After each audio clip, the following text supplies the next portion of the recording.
है। इसी दौरान वहाँ पर वो एक बिल्ली को देखता है जो कि छलांग लगाते लगाते हवा में ही फ्रीज हो चुकी थी। अभी देखकर भूसा हलवाई हैरान हो जाता है कि भेंट ये हो कैसे सकता है। जिसके बाद वो उसे हिला डुला कर ठीक करने की कोशिश करता है पर वो नहीं होती। लेकिन तभी उसकी नजर कमरे की बाकी चीजों पर पड़ती है और वो भी अचानक से रुक चुकी थी। इसी दौरान उसे फिर से नीचे से कोई खींचने लगता है और धीरे धीरे वो जमीन के नीचे धंस जाता है। फिर जब उसकी आंख खुलती है तो वो खुद को एक जंगल में पाता है। अब थोड़ा आगे जाने पर वो उन्हीं आदिवासी लोगों को देखता है जो कि किसी जानवर को काट रहे थे। भूसा हलवाई उनके पास जाता है और उन्हें कहता है कि सर आप मुझे बता सकते हैं कि ये कौन सी जगह है। लेकिन तभी वो आदिवासी उसे खाना समझ लेते हैं और उसे मारने के लिए उसके पीछे पड़ जाते हैं। अब भागते भागते भूसा हलवाई के पैर जवाब दे चुके थे। जिसके बाद वो उन आदिवासियों को धमकाते हुए कहता है कि रुको मैं अभी पुलिस को फोन करता हूँ। जिसके बाद वो अपना फोन निकालकर पुलिस वालों से बात करने की एक्टिंग करने लगता है। वहीं वो आदिवासी उसे ऐसा करते हुए देख रहे होते हैं और सोचते हैं कि ये चूतिया तो खुद से ही बातें कर रहा है। तभी भूसा हलवाई वहां से भाग जाता है और एक गुफा के अंदर आ जाता है। लेकिन गुफा के अंदर आते ही वो सीधा अपने घर की छत फाड़कर अपने किचन में आ जाता है। अब उसकी आवाज सुनकर उसकी फैमिली वाले ऊपर आ जाते हैं और उसकी ऐसी हालत को देखकर सोचने लगते हैं कि शायद अपनी वाइफ के जाने के दुख में ये पूरी तरह बावली कांड हो चुका है। इसके बाद जब भूसा हलवाई अपने ऑफिस आता है तो वो देखता है कि वहां पर उसे पैसे लेने के लिए बहुत सारे लेनदार आए होते हैं। अब वो सभी मिलकर उसे गालियां दे रहे होते हैं कि तभी अचानक सब कुछ फ्रीज हो जाता है और भूसा हलवाई वापस जमीन के अंदर धंसने लगता है।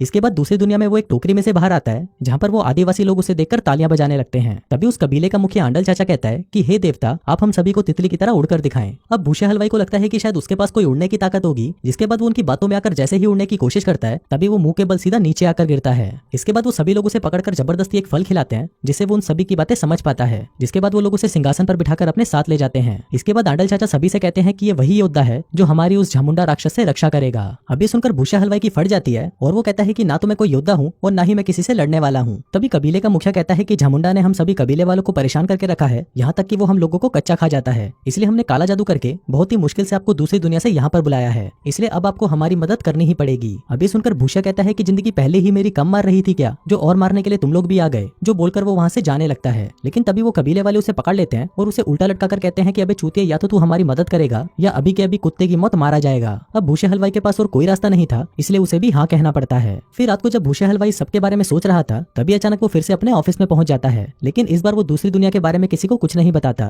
फिर रात को घर आकर वो एक्सरसाइज करना और प्रोटीन पाउडर लेना शुरू कर देता है ताकि वो उस राक्षस झामुंडा से लड़ सके। इसके बाद वो वापस कबीले वालों के पास जाता है और उन सभी को उनका गाँव छोड़कर किसी दूसरे गाँव में जाने को कहता है। लेकिन कबीले के लोग उसकी ये बात नहीं मानते क्योंकि उनका मानना था कि अगर कोई भी इस गाँव को छोड़कर गया तो उस पर बिजली गिरेगी और उसकी मौत हो जाएगी। अब भूसा हलवाई को तो पता था कि ये सब सिर्फ बकचोदियां हैं, इसलिए वो उस गांव के बॉर्डर को पार कर लेता है और उसे वहां पर कुछ नहीं होता। अब ये देखकर कबीले के बाकी लोग भी उसके पीछे पीछे आने लगते हैं। फिर काफी देर तक चलने के बाद वो लोग जंगलों के बीच पहुंच जाते हैं। लेकिन तभी वहां पर झामुंडा के 2 सैनिक आकर उन्हें वहां से जाने की धमकी देने लगते हैं। अब ये देखकर भूसा हलवाई को गुस्सा आ जाता है। जिसके बाद वो अपनी शर्ट उतारकर उनको अपनी पिचकी हुई बॉडी दिखाता है और उनसे लड़ने के लिए उनके पास जाता है। लेकिन तभी वो सैनिक उसे चूतिया बोलकर उसे दूर कर देते हैं और कबीले वालों को मारने के लिए आगे बढ़ते हैं। लेकिन तभी पीछे से भूसा हलवाई जोश में आ जाता है और बंदरों की तरह नाचते नाचते उनसे लड़ाई करने लगता है। वहीं कबीले वाले भी ये सब देखकर सोच रहे थे कि ये सचमुच में कोई योद्धा है या सिर्फ एक चूतिया ही है। अब भूसा हलवाई तुक्के में एक सैनिक को मार गिराता है जिसको देखकर दूसरे सैनिक की फट जाती है और वो वहां से भाग जाता है। अब भूसा का ये कारनामा देखकर कबीले के सभी लोग काफी इंप्रेस हो जाते हैं और कहते हैं कि अब हमें यकीन हो गया है कि तुम ही हमारे योद्धा हो। इसके बाद भूसा हलवाई झामुंडा से लड़ने की ट्रेनिंग लेने लगता है जिसमें वो लड़ाई से रिलेटेड किताबें पढ़ता है जिससे उसे पता चलता है कि उसे ये लड़ाई अपने दिमाग से जीतनी होगी।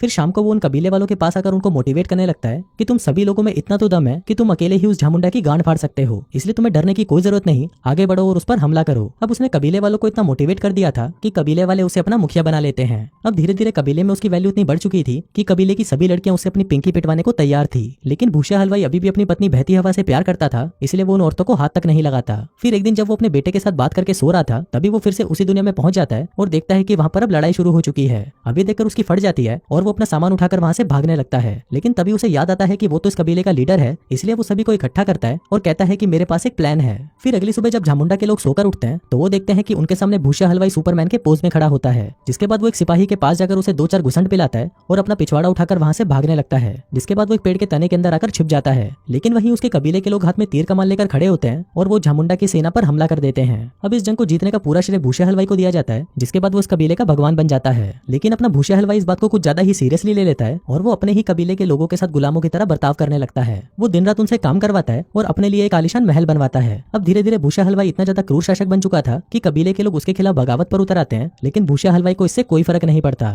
हम देखते हैं कि भूसा हलवाई अब रियल लाइफ में भी फट्टू से एक मर्द बन चुका था। जिसके बाद वो बहती हवा के बॉयफ्रेंड से मिलता है और उसे कुत्ते की तरह पेलने लगता है। इसके साथ ही अब वो दूसरी दुनिया की खूबसूरत लड़कियों से घिरा रहता था और दिन रात सिर्फ उन्हें बजाता रहता था। अब उसकी इन सब हरकतों से कबीले के लोग परेशान हो चुके थे। जिसके बाद वो उसे पकड़ने के लिए उसके पीछे पड़ जाते हैं। भूसा हलवाई भी मौका देखकर वहां से भाग जाता है, लेकिन इससे पहले कि वो उसे पकड़ पाते वो वापस अपनी दुनिया में पहुंच जाता है। फिर एक दिन जब वो अपने ऑफिस में काम कर रहा था तभी उसकी मुलाकात मुलाकात कंकाली नाम की एक लड़की से होती है जो कि वहाँ पर उसकी पेंटिंग खरीदने आई थी। अब उसके आर्ट को देखकर कंकाली उससे काफी इंप्रेस हो जाती है, जिसके बाद रात को वो दोनों डिनर पर जाते हैं। लेकिन खाना खाने से पहले कंकाली उसे वहीं पकड़कर चूसने लगती है और उसके ऐसा करते ही भूसे हलवाई वापस उसी दुनिया में पहुंच जाता है। तभी वहाँ पर उसे आंडल चाचा मिलते हैं जो उसे बताते हैं कि अब वक्त आ गया है कि आपको झामुंडा के साथ लड़ाई करके उसे मारना होगा। लेकिन जब भूसे हलवाई उनको ऐसा करने से मना करता है तो वो सभी लोग उसे पकड़कर झामुंडा की गुफा के अंदर छोड़ देते हैं। इसके बाद जब वहाँ पर झामुंडा आता है तो उसे देखकर भूसे हलवाई की फटकर 464 हो जाती है। अब उसे कुछ समझ नहीं आ रहा था कि वो क्या करे, इसलिए वो ऐसे ही अपने हाथ में पकड़े भाले को हवा में फेंकता है जो सीधा जाकर झामुंडा के सीने में लगता है और वो वहीं टपक जाता है। अभी देखकर वो कबीले के लोग बहुत ज्यादा खुश होते हैं, लेकिन तभी मुखिया कहते हैं कि रिवाजों के अनुसार अब हमें तुमको पकाकर खाना होगा।